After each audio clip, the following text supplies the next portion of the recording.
Buenas tardes, estoy muy contento de estar acá, siempre bien recibido por esta tierra y muy contento también de que esté dándose este inicio a la sociedad. Mi presentación es un poco diferente a las anteriores porque trato yo de hacer un análisis más bien desde de la pregunta de los formadores, de las nuevas generaciones de psicólogos, acerca, ¿cierto?, de cómo debemos enfrentar este desafío. Ya, por el tiempo, la presentación va a quedar más que nada en enunciar algunos tópicos y en dejar hecha la invitación a continuar con esta conversación, porque va a ser difícil poder revisar todo. Tiene acá...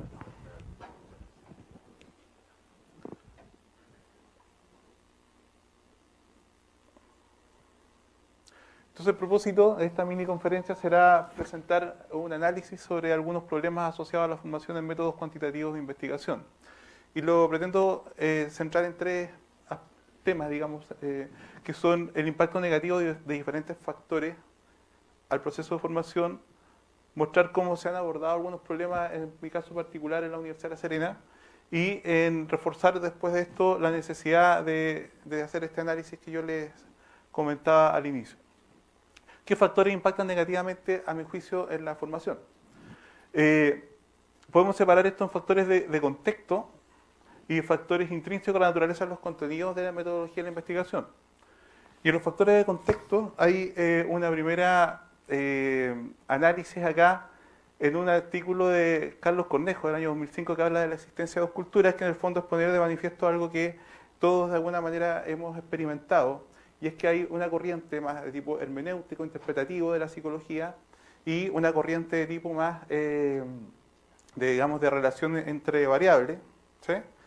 O que tiene una concepción de la ciencia en términos de relaciones entre variables, ya sea relaciones causales o el establecimiento de correlaciones. Ahora, esto no es neutro porque dentro de una misma carrera hay académicos que se adscriben a una u otra corriente.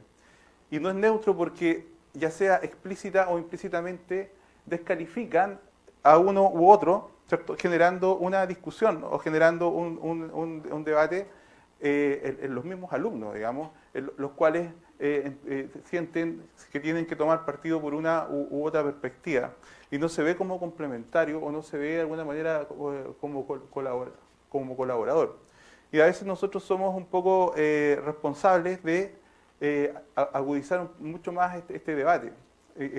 Quemando las naves o quemando los puentes de los posibles diálogos que podrían existir entre estas distintas formas de concebir la psicología. Es un tema muy interesante, podría dar para mucha más conversación, pero lo voy a dejar hasta ahí. El otro tema, que yo creo que agudiza un poco este problema de las dos culturas, es que la ciencia psicológica en el contexto postmoderno empieza a sufrir embates un poco como lo que comentábamos recién. Por ejemplo, ¿es todo construcción social? ¿La ciencia puede probar finalmente algo como válido, como verdadero? Y si lo lograra probar finalmente, ¿para qué sirve? ¿Ya? Yo he escuchado muchos comentarios de colegas muy distinguidos, digamos, que cuando les cuento que yo trabajo en el desarrollo de un test para medir la habilidad de reconocimiento de emociones, me dicen, bueno, ¿y para qué? ¿Para qué sirve eso? Es como dicen, no, estás perdiendo tu tiempo, no sirve para nada. ¿Ya? Obviamente uno tiene que tener la capacidad de demostrar que sí sirve, pero lo que quiero dejar en claro es que esos argumentos están presentes y muchas veces se lanzan como juicio a los estudiantes, ¿cierto? Los estudiantes lo entienden casi como consigna, ¿ya? Que se suma a la desconfianza en el poder, a la ciencia también como una aliada al servicio del poder y la dominación, etcétera, que terminan siendo clichés que ponen o que de alguna manera generan una valoración negativa a priori, ¿ya? O un dogma respecto a lo que uno pudiera enseñar. En un estudio que hicimos el año 2014 acerca del rol del psicólogo, también vimos que los egresados no persiguen la formación científica como parte de su rol, o por lo menos en términos generales, ¿cierto? Un porcentaje importante de egresados no conciben ni durante su formación ni después que la formación científica tenga mucho que ver con la calidad del ejercicio de la profesión que ellos van a desempeñar, cosa que me parece también muy delicado. Perdón. Ahora, recién se hablaba de el efecto que puede haber tenido la formación de las generaciones como la mía, ¿cierto? O generaciones anteriores incluso, que son con las que coexistimos, o con las que coexisten las generaciones más jóvenes, y es que muchas veces la enseñanza de la metodología se hizo por personas que no eran necesariamente metodólogos, o bien eran estadísticos, o bien eran sociólogos, y además eran personas que nunca investigaron. Entonces, es una investigación muy centrada en contenido que se aprende de memoria, que después se olvida y después no queda nada. O sea, no queda ni siquiera un gustito o no queda siquiera una valoración por. Y después pues, cuando se hace el ejercicio profesional, ya la distancia con respecto a la valoración del conocimiento científico es muy grande ya. Y un tema que me parece digno de análisis por sí solo, es que como cada vez son más los contenidos que debemos formar en psicología en general, ¿cierto? Y los profesores tienen que sintetizar y hacer muy entretenidos esos contenidos, lo desprenden de su origen científico y hacen una síntesis muy aséptica, ¿cierto? De una serie de temas, pero en el estudiante no se alcanza a formar la idea, ¿cierto? Desde el problema, la metodología y de cómo se llegó a ese conocimiento. Entonces, en la mente del estudiante que se está formando, no tiene cómo distinguir si un conocimiento científico, o sea, no tiene cómo distinguir, perdón, la calidad de un conocimiento científico que es producto de un proceso muy largo y muy riguroso de cualquier conocimiento que puede ser adquirido por sentido común. ¿Ya? Entonces, desde el punto de vista externo, estos factores son con los que estamos coexistiendo y probablemente vamos a coexistir por mucho tiempo más, y yo creo que es muy relevante discutirlo, ¿ya? Por lo menos para tener una postura. Pero desde el punto de vista intrínseco a la propia naturaleza de la formación en metodología, también hay algunos problemas que son muy relevantes y que en las presentaciones previas a la mía yo creo que queda claro, ¿cierto?, la relevancia de esta discusión. ¿Qué y cuánto formar? Por ejemplo, ¿qué y cuánto formar en pregrado? ¿Qué y cuánto formar en posgrado? Los temas que se han tratado en las presentaciones previas son tratables en pregrado, o son tratables en cursos de posgrado, en magíster o solo en doctorado. ¿Qué es lo que es esencial formar en un estudiante de pregrado, por ejemplo? Y cuando yo hablo de estrategia, a su vez, de qué y cuánto formar, ¿cómo formarlo? Si pensamos que tenemos que formar alguna suerte de habilidad para investigar, una valoración hacia la investigación, ¿cierto?, y conocimiento, la pregunta entonces es, ¿en qué tenemos que centrarnos nosotros? Por ejemplo, ¿cuán útil puede ser que producto de un proceso de formación los estudiantes tengan una alta valoración, aunque no necesariamente tengan un conocimiento muy acabado? ¿Ya? Porque a lo mejor no van a requerir, ¿cierto?, estar preparados con un andamiaje de conocimiento tan grande en el momento, pero cuando lo requieran pueden sí estar motivados para poder acceder. ¿Cómo relacionar sinérgicamente la formación en metodología con las demás asignaturas, por lo que yo decía recién? Si solamente ven parte de la formación científica o la responsabilidad de la formación científica se asigna a los ramos de metodología y no a un ramo de psicología clínica o a un ramo de psicología general, porque solo se ve una serie de temas así de manera descriptiva, también qué formación van a tener en términos de ir reforzando esta valoración científica, ¿no? Y qué capacidad de diálogo tenemos quienes hacemos las asignaturas de esta área con los colegas que dictan las demás asignaturas. Y en la actualidad, por lo menos en mi carrera, pasa que muchos estudiantes de psicología han elegido la carrera ya no por una vocación muy profunda, sino que por descarte, ¿ya? Porque no tenía muy claro qué otra cosa estudiar. Y porque generalmente es la carrera que parece menos amenazante respecto o de las matemáticas o respecto de la biología o de algunas materias que les podían resultar más complejas. Entonces, al momento de abordar, y sobre todo si le presentamos estas asignaturas como muy matemáticas o muy complejas y analíticas, termina generándole bastante rechazo y les reforzamos el prejuicio inicial que tenían. Por lo mismo, hace algunos años estamos trabajando en una propuesta de formación en métodos cuantitativos de investigación que ha tratado de podar y dejar contenidos muy esenciales, ¿ya? Centrado en la elaboración de un trabajo de investigación que pretende relacionar solamente dos variables a nivel correlacional, ¿ya? Y que va redundando, o sea, es como que hacemos un pantallazo de toda la materia, que ahí voy a mostrarles un poquito desde ya las primeras clases, y después redundamos sobre lo mismo en la medida que ellos van avanzando en su trabajo, ¿ya? Y que tiene como objetivo básicamente desarrollar la habilidad y la valoración positiva, y que no está tan centrado en desarrollar un conocimiento teórico. Ya. Por otro lado, hemos logrado instalar el ciclo de formación a lo largo de toda la carrera, de manera que permanentemente, desde el primer año hasta el último año, tienen asignaturas de formación en metodología, ¿ya?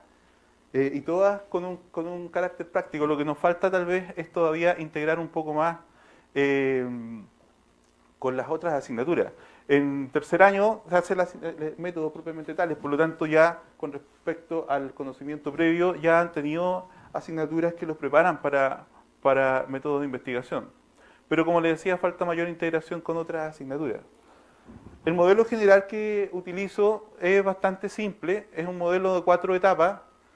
El primero está centrado en la formulación de una hipótesis, ¿ya? En el cual los estudiantes tienen que elegir dos variables y que tienen como condición que tengan instrumentos para medirlas previamente, va de partida, y luego el trabajo de ello es, desde el punto de vista teórico, encontrar la conexión que permita poder decir que efectivamente esas variables están relacionadas. Para poder hacer la hipótesis, fundamentan el problema con todos los elementos técnicos, ¿cierto? Y luego tienen que proponer una metodología, una propuesta donde tienen que definir quiénes van a ser los participantes, el diseño, etcétera, para presentar datos que permitan aceptar o rechazar esa hipótesis. Finalmente, una discusión que sería, digamos, esta primera parte acá, proyecto, ¿cierto? Y después la aplicación del proyecto para llegar a la conclusión, y finalmente la publicación. Y esto, ¿cierto?, como parte de un proceso continuo. Y eso, en términos generales, de la propuesta que hemos ido logrando. Pero el último punto que quería señalar era la necesidad de una reflexión colectiva, porque yo creo que la unión hace la fuerza, y la unión también desde la humildad de que uno no puede pretender que está formando y que lo está haciendo espectacular, ¿cierto? Y que lo está haciendo súper bien. De hecho, la complejidad del debate actualmente, tanto en psicometría como en métodos de investigación, hace súper complejas las tomas de decisiones respecto a los contenidos que formar y a las estrategias para formar, ¿ya? Entonces, si bien hay algún acuerdo de incluir la competencia para investigar científicamente en las universidades en general, hay que consensuar esos contenidos mínimos. Yo creo que no tenemos claro. Yo creo que tampoco tenemos claro en términos de qué experiencias de formación han sido más exitosas y cuáles no, ¿ya? Y bajo qué contexto, bajo qué circunstancias han sido más exitosas o no tanto. Y eso, las razones por las que yo estoy en la red y por las que me entusiasma venir, es porque creo que se puede esta red constituir en una red de colaboración para reflexionar en esos temas, y para también, ¿por qué no? A propósito de las mismas experiencias, podemos formalizar algún manual o algún tipo de documento que nos permita, que nos facilite el trabajo de manera mucho más colaboradora. Eso sería. Le agradezco la paciencia. Muchas gracias.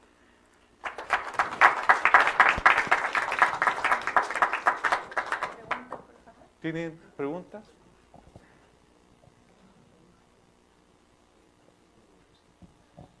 Me ha gustado mucho la exposición, porque yo siempre estoy muy preocupado por eso como profesor, ¿no?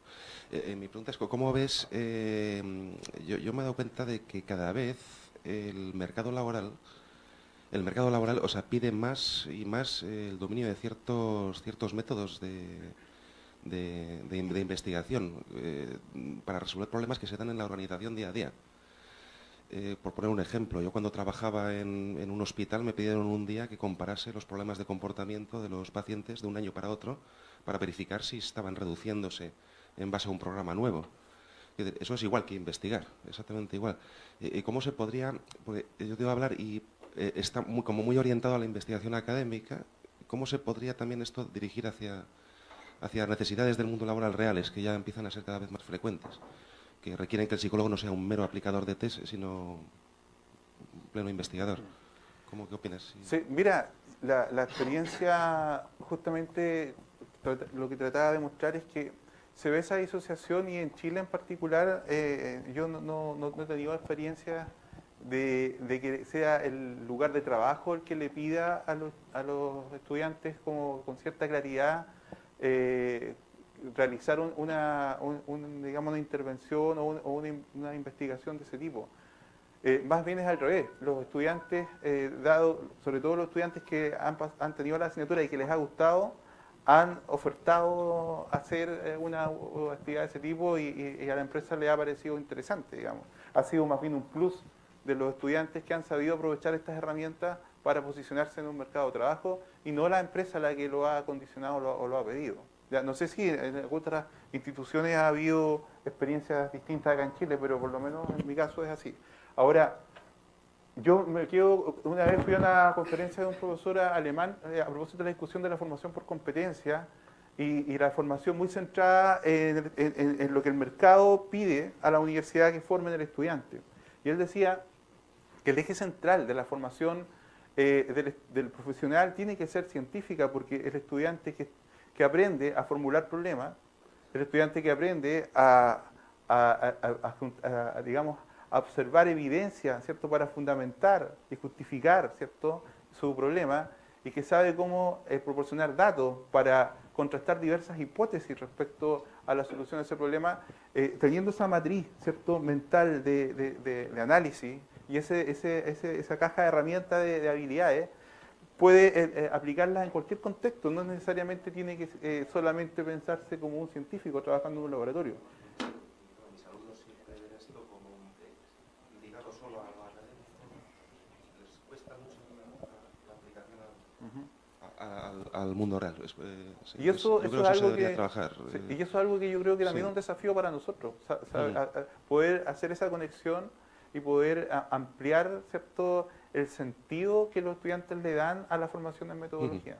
Tengo una pregunta de Andrés. Le hace... primero, dice, ¿qué tan factible ve transferir su experiencia a contextos de aulas masivas y diversas?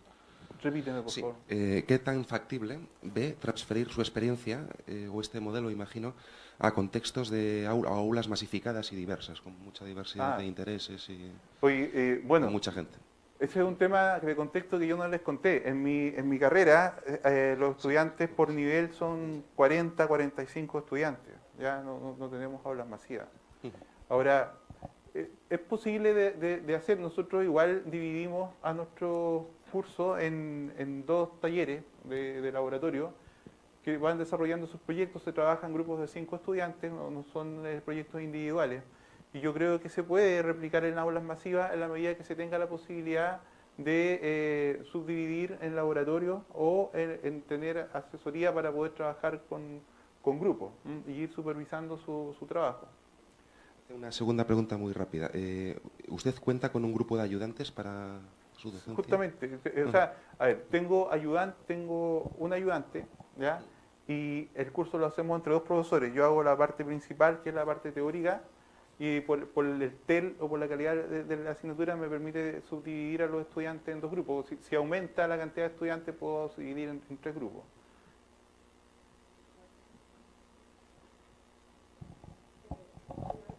Preguntas de las ponencias anteriores. ¿Más preguntas sobre esta presentación en particular? ¿A través del chat o a través de la señal en vivo?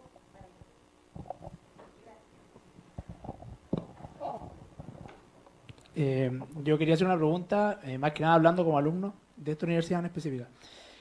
Este programa que usted nos muestra, ¿de cuánto tiempo estamos hablando de la formación que se hace o del tiempo que se da? La asignatura de métodos cuantitativos es un semestre, como digamos un semestre regular. Y en ese semestre hemos logrado que los estudiantes puedan desarrollar una investigación, como digo, bien acotada en 2 variables, algo bien simple, y poder reportarlo en el formato de artículo científico. Ahora, en la carrera, ¿cierto? La formación es desde primero a quinto año, hay una línea completa que parte primero con estadística, después con psicometría, después tienen una segunda estadística, tienen un año completo de estadística, y después tienen métodos cuantitativos, después tienen métodos cualitativos, después tienen seminario de investigación, que es una especie de práctica de investigación que dura un año completo. No sé si te respondo. Sí, que como no mencionó el tiempo, quería saber en qué parte del año de la carrera se realizaba esta propuesta. El tiempo, el tercer año. El tercer año, el primer semestre. ¿Y eso influiría, que el año en que se hace eso, influye en lo que ha dado el resultado o no se ha intentado en otro semestre? Perdón, no te entiendo. Que si que este programa que se realiza no se ha intentado en otro semestre. A ver,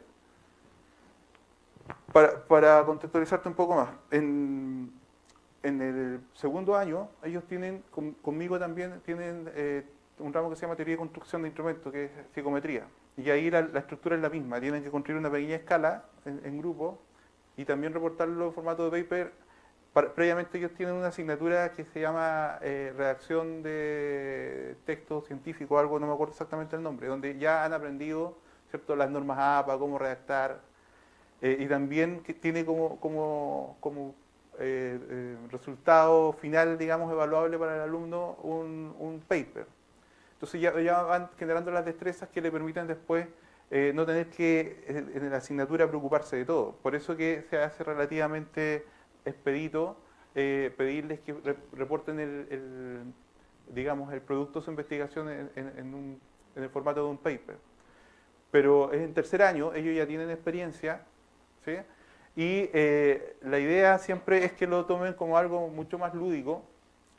Siempre es un desafío porque van presentando sus avances hacia los demás grupos, de manera que ellos mismos van autorregulando su nivel de avance en función de sus compañeros. Y porque ven que resulta, yo no me he deshecho de ninguno de los artículos que han escrito los alumnos. Y este año sí estoy pidiéndole como requisito para evaluar que lo envíen a una revista, independiente de cómo les vaya. ¿Ya? Yo creo que estamos ahora en condiciones de hacerlo. Ahora, no de una revista indexada, por favor, ¿no? Porque, bueno, hemos tenido casos de alumnos que han logrado por lo menos enviar y le han aceptado artículos en revistas.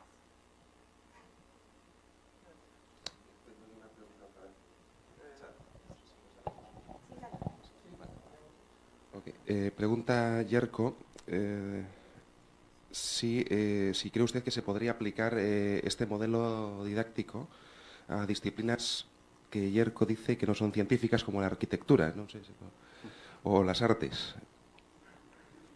No lo sabría cómo responder. Mira, la lógica de esto es bastante simple. En el fondo es dar vuelta el tema de la cantidad de contenido. Una vasta cantidad de contenido, ¿cierto?, que probablemente le puedan servir a los estudiantes y poner el desafío de lograr un paper que cumpla con todos los requisitos, que puedan demostrar que es relevante, que se justifique, que la hipótesis tenga un sustento teórico, y que vayan profundizando, requiriendo, investigando, preguntándole al profesor en función de los contenidos que necesitan. Eso no significa, por ejemplo, que no veamos diseños, por ejemplo, y que no veamos diseños experimentales versus diseños correlacionales, pero no lo vemos en profundidad y no lo vemos con la intención de que el estudiante quede con ese conocimiento instalado, sino que por lo menos que después, si requiere en particular información más específica, que sepa a dónde recurrir y dónde consultarla para resolver un problema particular que tenga que resolver. Me están cayendo más preguntas, esto le interesa mucho a la gente. La última, de Benito Arias, ¿debería hacerse algo para modificar las actitudes, por ejemplo, negativas, hostiles, de los estudiantes hacia las materias de corte metodológico? Bueno, eso lo afirma. Pregunta si ha considerado usted esa necesidad De hecho, todo lo que estamos haciendo tiene que ver con modificar eso, ya con modificar la actitud. De hecho, yo me atrevería a decir que el objetivo principal que tengo como profe es modificar esa actitud, esa disposición del estudiante hacia el conocimiento científico, que sienta que es competente para buscar un paper, para poder leerlo, para poder entenderlo, y que eso le puede servir tanto, o sea, lo más probable es que del total de alumnos de la asignatura que van a dedicarse a la ciencia como actividad principal van a ser muy pocos. Y como te respondía recién, la mayoría de ellos van a trabajar después en distintos contextos, digamos, o escenarios, pero ahí la premisa es que el estudiante que es capaz de formular problemas y de informarse de manera actualizada en paper acerca del problema que ellos están formulando, va a tener una ventaja y va a poder ofrecer, ¿cierto?, intervención, y va a poder ofrecer soluciones mucho más actualizadas, con fundamento científico, y eso le va a dar un plus, o le va a, de alguna manera, lo va a diferenciar de otro psicólogo.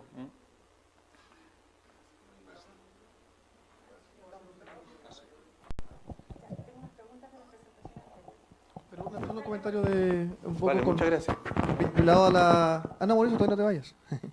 No, es que quiero, vinculado a lo que preguntaba el estudiante recién, en la Católica del Norte tenemos un sistema muy parecido, en realidad es casi igual al que usa Mauricio, pero nosotros lo bajamos al segundo año, en realidad al tercer semestre, porque nos dimos cuenta que mientras más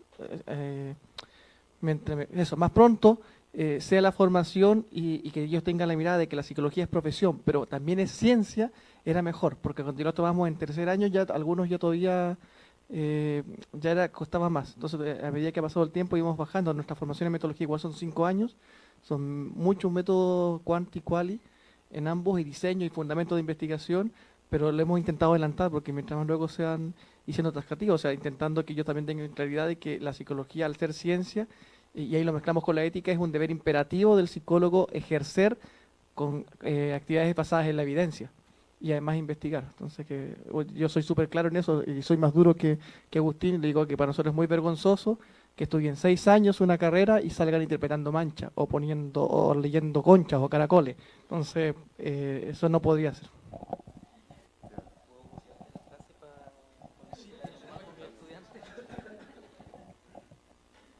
Bueno, muchísimas gracias, profesor González, porque evidentemente este es un tema que nos motiva muchísimo a todos quienes tenemos este desafío de la docencia.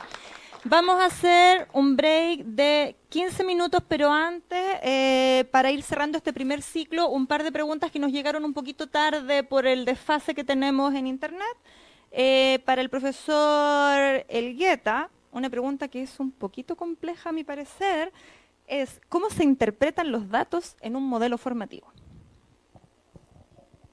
De forma formativa.